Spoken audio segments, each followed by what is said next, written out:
प्रौढ़ शिक्षा का प्रश्न सबसे महत्वपूर्ण है। अविवाहित या छोटी आयु की लड़कियां स्कूलों का लाभ उठा सकती हैं, पर जिनकी उम्र बड़ी हो चुकी है, जो विवाहित हैं, जिन्हें घर गृहस्थी संभालना है, उनको भी अशिक्षित नहीं रहने दिया जा सकता। आज जिनको सामाजिक भूमिकाएं निभानी पड़ रही हैं, जिनका प्रभाव है, जो समर्थ हैं, आज की समस्याएं उन्हीं से उत्पन्न होती हैं और उन्हीं के द्वारा सुलझा सकती हैं। छोटी कन्याएं बड़ी होकर 15-20 साल बाद प्रभावशाली बनेंगी। तब तक वर्तमान पीढ़ी की अशिक्षित महिलाओं को उपेक्षित नहीं रहने दिया जा सकता। आज की समर्थ नारी को आज ही अशिक्षा के चंगुल से छुड़ाया जाना चाहिए। इसके लिए प्रौढ़ नारी शिक्षा का प्रबंध व्यापक रूप से होना चाहिए। कोई गांव मोहल्ला ऐसा न रहे जहां इस प्रकार की व्यवस्था न हो। सेवाभावी संस्थाएं यह कार्य बड़ी अच्छी तरह से कर सकते हैं। महिला जागरण अभियान को तो इस प्रयास में पूरी तत्परता के साथ जुटना ही चाहिए। समय तो 2 से 5 यही 3 घंटे का रह सकता है। कामकाजी महिलाओं के पास और कोई समय बचता ही नहीं है। शिक्षित महिलाएं अपना समय इस समय पढ़ाने के सेवा कार्य में दिया करें। अशिक्षित नारियों के घरों पर जाकर उन्हें पढ़ाने का महत्व समझाया जाए, रुचि जगाई जाए, संकोच छुड़ाया जाए और घर वालों को सहमत किया जाए कि वे उन्हें पढ़ने जाने देने में अड़चन उत्पन्न न करें। पाठशाला का स्थान, अध्ययन के लिए सेवाभावी महिलाओं का सहयोग, शिक्षण में प्रयुक्त होने वाले उपकरण, बिछावन आदि का प्रबंध करने के साथ ही घर घर जाकर अशिक्षित या स्वल्प शिक्षित महिलाओं को पढ़ने के लिए रजामंद करना भी एक बड़ा काम है। इन सब प्रयोजनों में लगातार लगा रहा जाए। अनुत्साह एवं अन्य कठिनाइयों के कारण उत्पन्न होने वाली अड़चनों से आए दिन निपटते रहने का साहस संजोए रखा जाए तो कोई कारण नहीं कि नारी प्रौढ़ शिक्षा की गतिविधियां हर जगह न चल पड़े। इसके लिए थोड़ी सी अर्थव्यवस्था चाहिए, उसकी भी कमी न रहेगी। सेवा सहयोग अब भी भारत की नस नाड़ियों में मौजूद है। आवश्यकता उसे जगाने उभारने भर की है। उसकी पूर्ति जागरण अभियान को करनी है। साक्षरता समय की आवश्यकता है, उसकी पूर्ति हमें करनी ही चाहिए। जो शिक्षा प्राप्त करने योग्य हैं, उन्हें निरक्षरता का कलंक अपने सिर पर से धो ही डालना चाहिए। गली गली मोहल्ले मोहल्ले में प्रौढ़ महिला पाठशालाएं चलनी चाहिए। स्वल्प शिक्षित महिलाओं के आगे पढ़ने के लिए भी इसी प्रकार के प्रयास होने चाहिए। निरक्षर साक्षर बने, साक्षर आगे की पढ़ाई आरंभ करें। जिनकी शिक्षा संतोषजनक है, वे दूसरों को पढ़ाने का सेवा धर्म स्वीकार करें। जूनियर हाई स्कूल तक की पढ़ाई के लिए रिटायर अध्यापकों अध्यापिकाओं की सेवाएं आसानी से उपलब्ध हो सकती हैं। यदि पूर्ण अवैतनिक सेवाभावी अध्यापक न मिलें तो जेब खर्च जैसा उपहार देने की व्यवस्था भी जुटानी चाहिए। प्रभावशाली नर नारियों को अपने प्रभाव परामर्श का उपयोग इस प्रकार करना चाहिए कि महिला शिक्षा प्रसार का मार्ग प्रशस्त होता चला जाए। कठिनाइयों को हल करने के लिए ऐसे लोग थोड़ा भी उत्साह प्रदर्शित करने लगें, सहयोग का हाथ बढ़ाएं, दिलचस्पी लें तो निराशाजनक स्थिति में आशा की किरणें उग सकती हैं। सबसे महत्वपूर्ण बात यह है कि शिक्षा के साथ साथ नारी की प्रस्तुत वर्तमान समस्याओं के समाधान प्राप्त कर सकने वाली जानकारियों का समावेश पूरी तरह रहे। परिवार एक छोटा राष्ट्र है।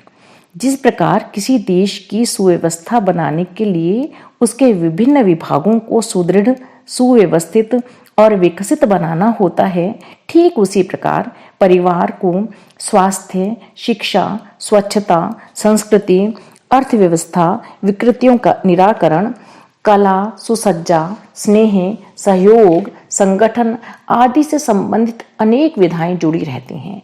बच्चों का निर्माण, बड़ों का संतोष और बराबर वालों का सहयोग किस प्रकार संभव हो सकता है, इसके लिए नीति, शासन एवं मनोविज्ञान शास्त्र का समन्वय करना चाहिए।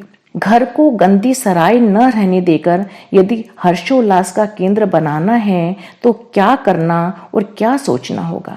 दाम्पत्य जीवन की मधुरिमा किस प्रकार बनी और बढ़ती रह सकती है, इसके कुछ विशेष सिद्धांत हैं।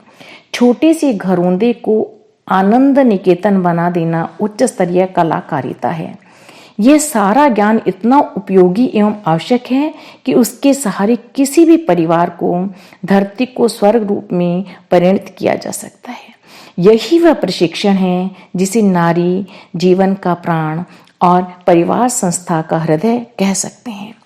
स्कूलों में अनेक उपयोगी विषय पढ़ाए जाते हैं, जिनमें एक गृह विज्ञान भी है।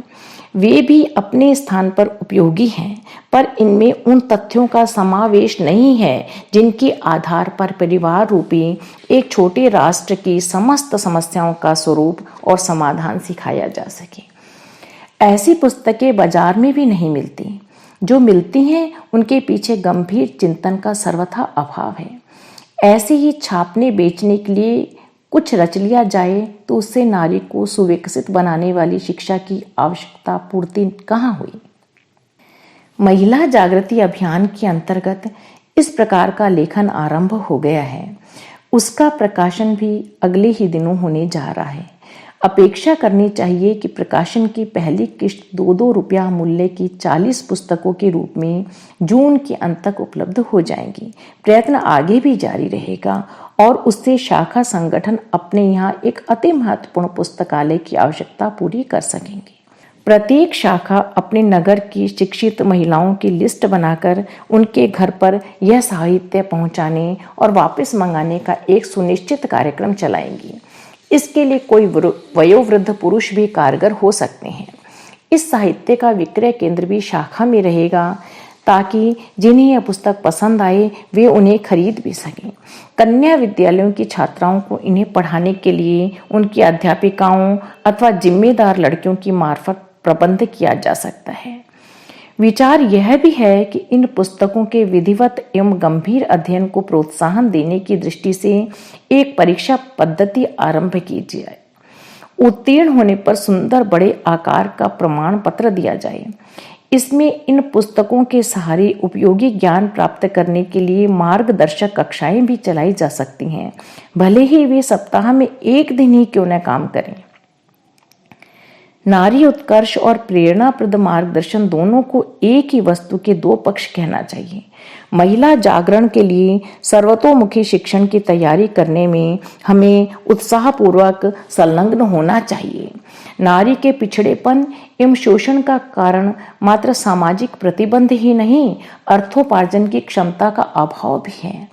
इसी विवशता के कारण उसे दबाया जाता है और दबना पड़ता है। नैतिक दबाव ही पर्याप्त है, विवशता से लाभ उठाने का तथ्य अनुचित है। नारी को समर्थ बनाने के लिए उसके स्वास्थ्य पर पड़ने वाले अनुचित दबाव को घटाया जाना चाहिए।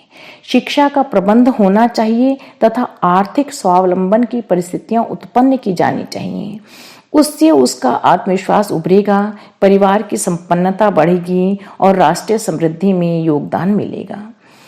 महिला जागरण अभियान को अपने क्षेत्र में बौद्धिक प्रशिक्षण, संगठन, वातावरण निर्माण, शिक्षा व्यवस्था के साथ ही नारी स्वावलंबन की दिशा में रचनात्मक कार्य हाथ में लेने चाहिए।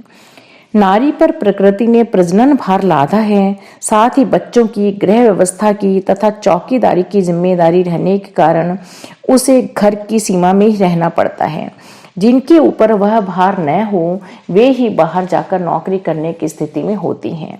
अन्यथा घर बाहर का दोहरा बोझ उनकी शारीरिक मानसिक स्थिति को ही नष्ट नहीं करता, परिवार व्यवस्था को भी लड़खड़ा देता है। अपवादों की बात दूसरी है, पर सामान्यतः नारी का कार्यक्षेत्र परिवार ही है और उसे उसी में रहते हुए अर्थोपार्जन के स्वावलंबन के स्रोत खोजने चाहिए। विदेशों में कामकाजी महिलाएं बच्चों को शिशु गृहों में छोड़कर काम पर जाती हैं और वापस लौटने पर उन्हें साथ लेती आती हैं। सम्मिलित परिवार वहां बिखर चुके हैं। अपने देश में वे हैं तो पर बच्चों को जिस तिस पर छोड़कर चले जाने से उनकी आदतें बिगड़ने का पूरा खतरा बना रहेगा। ऐसी दशा में उपयुक्त यही है कि व्यापक रूप से आर्थिक स्वावलंबन की बात घर के दायरे में ही सोची जाए और उसी की गतिविधियों को एक आंदोलन के रूप में संगठित किया जाए। घर परिवार के लोगों से कहा जाए कि वे यदि सच्चे अर्थों में अपनी आश्रित महिलाओं के शुभ चिंतक हैं तो उन्हें स्वावलंबन की सुविधा देने में सहयोग प्रदान करें। अगर आपको हमारी यह वीडियो पसंद आई हो तो इसको लाइक करें, कमेंट और शेयर जरूर करें और हमारे YouTube चैनल ऋषि चिंतन को सब्सक्राइब भी कर लें। साथ ही बेल आइकन को भी दबाएं ताकि आपको आने वाली वीडियोस की नोटिफिकेशंस मिलती रहें। धन्यवाद।